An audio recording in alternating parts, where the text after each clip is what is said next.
Capítulo 571. Audrey simplesmente mencionou a antiga canção folclórica, mas não descreveu o conteúdo em detalhes. Ela estava com medo de que a experiente Madame Eremita fosse capaz de adivinhar a localização exata. Ela apenas mencionou a inspiração que teve e como usou uma influência psicológica para manter a lucidez em seu sonho antes de iniciar uma jornada mágica. Influência psicológica? Ela sabe como plantar uma influência psicológica? Ela provavelmente é uma psiquiatra da sequência 7. Kettle habitualmente fez um julgamento, mas imediatamente se sentiu ainda mais perplexa. Então por que ela estaria comprando a característica de Beyonder de um psiquiatra? Tomar a mesma poção proporciona um aumento limitado de força, ao mesmo tempo que pode perder o controle. Além disso, será um obstáculo para a digestão da poção. Para criar um item místico? Mas isso irá se sobrepor aos seus próprios poderes de Beyonder. Não há valor nisso. Para dar para outra pessoa? Em meio às suposições de Kettle, Audrey já havia mencionado seu sonho caótico e como ela chegou ao limite de sua consciência. Então, usou o método de conjuração que aprendeu com o Senhor Louco para criar uma escada que levava para baixo. Então lentamente mergulhou profundamente em sua consciência. Ela não descreveu detalhadamente os vários pontos de luz em seu subconsciente, pois envolviam segredos embaraçosos que não queria compartilhar. Ela se concentrou em sua longa e solitária jornada sem fim à vista. Também expressou como havia vários monstros escondidos na escuridão circundante que colocavam imensa pressão sobre ela. Mencionou como quase caiu várias vezes e mal conseguiu aguentar graças aos seus poderes de Beyonder. Então, chegou ao ponto de finalmente ver um mar ilusório do subconsciente coletivo. As impressões da memória dos pioneiros humanos e a difusão e reflexão da consciência das criaturas circundantes foram apresentadas sob as descrições coerentes e sem pressa de Audrey. Então, apareceu o dragão com escamas acinzentadas que havia voado para fora do mar do subconsciente coletivo. Existe um dragão que vive no mar do subconsciente coletivo? Que viagem mágica e linda! Embora senhorita Justiça não tenha encontrado nenhum inimigo ou perigo, isso ainda me deixa um pouco surreal. Force de repente pensou no título de um livro, Tuor pelos sonhos da senhorita Justiça. Enquanto resumia as coisas, Audrey examinou a área e perguntou: Senhoras e senhores, vocês têm alguma sugestão? Vocês acham que a Cidade dos Milagres, Liveseyde, também está escondida no mar do subconsciente coletivo? Se eu quiser continuar pesquisando, o que devo observar? Que preparativos avançados eu preciso fazer? O enforcado Alger olhou para a eremita e disse em tom sério: Não acho que você deva continuar explorando.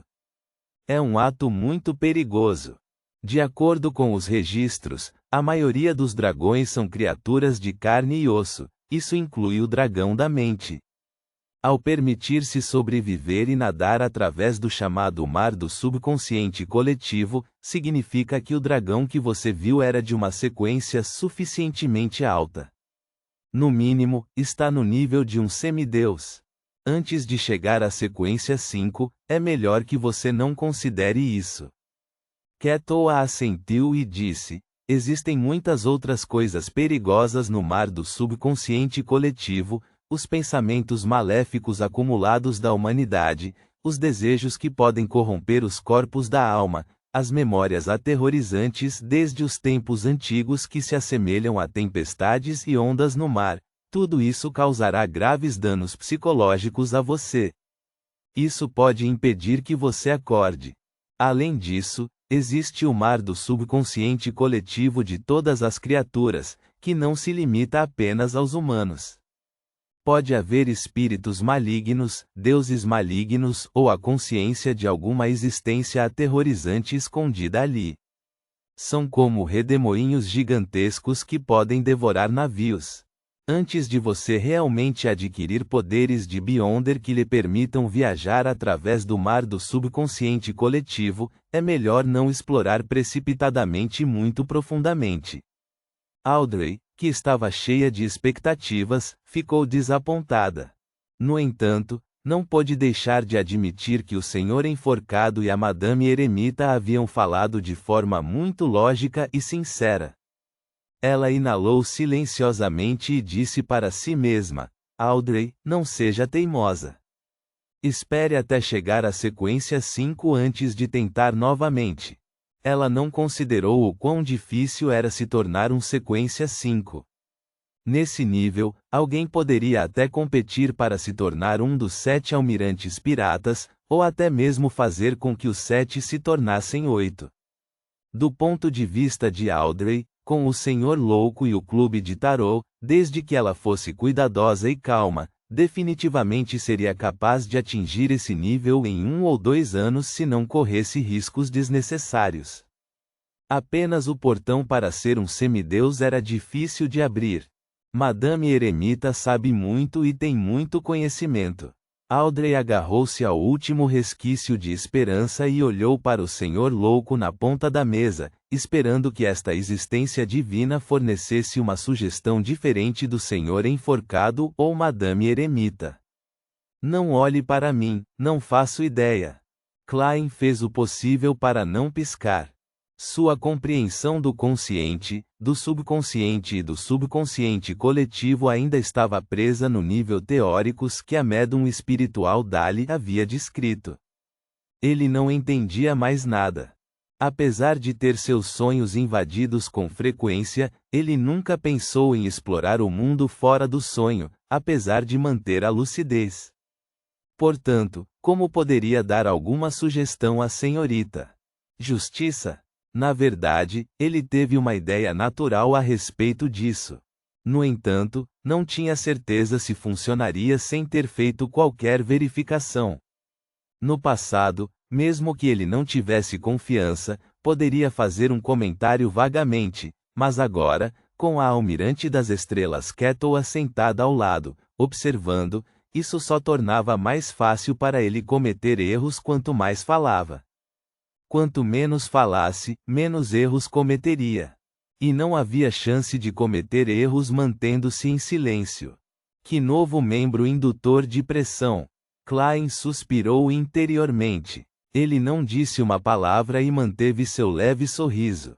Se não fosse por ele estar acima da névoa cinza e por existir na forma de um corpo espiritual, suspeitava que uma atuação tão difícil causaria espasmos nos músculos ao redor de seus olhos. O Senhor Louco não tem nenhuma sugestão. Audrey retraiu o olhar em depressão. Ela parou de fantasiar sobre explorar o mar do subconsciente coletivo tão cedo. Neste momento, o Senhor Lua, Enlin, que já estava ficando impaciente, pigarriou. Eu pesquisei seriamente a história transmitida por nós, sanguíneos. Sanguíneo. Ele realmente é um vampiro. Nutrir vampiros e atrair vampiros para a igreja é realmente uma tradição da Igreja da Mãe Terra. Kettle'a assentiu enquanto parecia estar ouvindo seriamente. Enquanto isso, sentiu que algumas de suas conclusões precisavam de ajustes. A lua expressou diretamente sua identidade. Isso significa que o Senhor Louco tem um poder de dissuasão, mesmo no mundo exterior, de que os membros não têm medo de vazamento de informações? Parece que não preciso esconder completamente minhas circunstâncias. Enlin fez uma pausa e olhou para o sol antes de inclinar o queixo. Antes do cataclismo, não existia Cidade de Prata, apenas o Reino de Prata. Se fosse qualquer outra pessoa que tivesse lançado tais dúvidas sobre ele, Derek teria se apressado em responder, expressando o fato de que o povo da Cidade de Prata era descendente do Reino de Prata e que ele não havia mentido. No entanto, depois de olhar para o Senhor Lua e sentir sua presunção, Derek virou a cabeça para o lado, sentindo que uma explicação estava abaixo dele. Por que devo deixar um vampiro arrogante que não reconhece a história da Cidade de Prata acreditar em mim? Ele pensou silenciosamente consigo mesmo. Pela sua reação, Enlil percebeu que a Cidade de Prata estava de fato relacionada ao Reino de Prata. Ele fez uma careta e disse: a fé do Reino de Prata não era originalmente o rei gigante Aurmir, mas a sua rainha, Omibela. Omibela? Derek virou a cabeça e deixou escapar. Nossa Cidade de Prata não tem registros deste assunto, nem há registros de uma rainha chamada Omibela. Enlil riu e estendeu as mãos. É por isso que não há nada de errado em eu dizer que a história da sua Cidade de Prata é falha e incompleta, certo? É evidente que há erros nos seus registros de história. Você tomou um caminho tão indireto para provar isso. Devo dizer que um vampiro como você tem uma lógica clara ou que você é alguém que guarda rancor? Klein conteve o riso e impediu-se de avaliar Enlil White. O debate entre a lua e o sol o beneficiou muito, permitindo-lhe saber que a rainha dos gigantes, a deusa da colheita, se chamava Omibela. O sol Derek estava prestes a responder ao Senhor Lua quando ouviu a Madame Eremita falar. Omibela é a deusa da colheita da segunda época. Ela também é a rainha da corte do rei gigante. Diz a lenda que ela morreu no final da segunda época, mas é impossível verificar, pois ninguém viu seu cadáver ou relíquias. A deusa da colheita realmente se chama Omibela.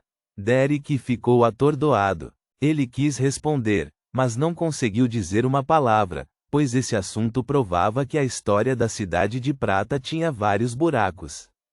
Ele instantaneamente se sentiu um pouco magoado. Quando Enlil viu isso, ele se sentiu bem.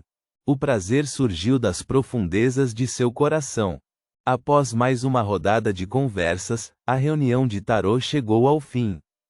Klein sorriu e disse: pessoal, nos encontraremos na próxima semana.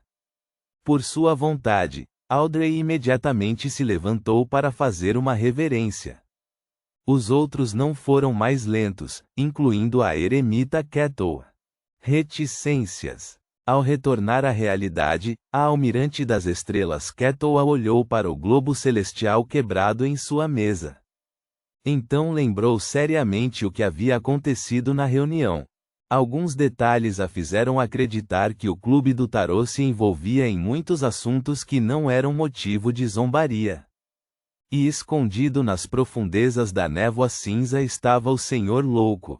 Assim como o mundo, que estava escondido atrás de sombras espessas, ele era ilegível e insondável. Não se sabia o que ele estava planejando.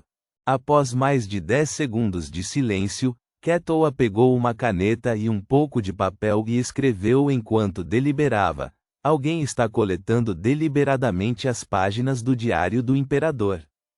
Ela não se atreveu a expor nenhuma informação que envolvesse o Clube do Tarô, pois tinha medo de ser punida pelo Senhor Louco. Tudo o que podia fazer era avisar sobre coisas que poderiam ser descobertas em circunstâncias normais. Depois que terminou de escrever e dobrar a carta, tirou uma linda gaita dourada que carregava consigo. Colocando-a nos lábios, soprou. Num piscar de olhos, ela viu a carta desaparecer estranhamente. Mesmo sem óculos, não conseguiu perceber a chegada do mensageiro. Ufa! Kettle suspirou, estendeu a mão para a testa e disse silenciosamente: a pressão é realmente enorme quando se participa de uma reunião sob a supervisão de um deus. Reticências.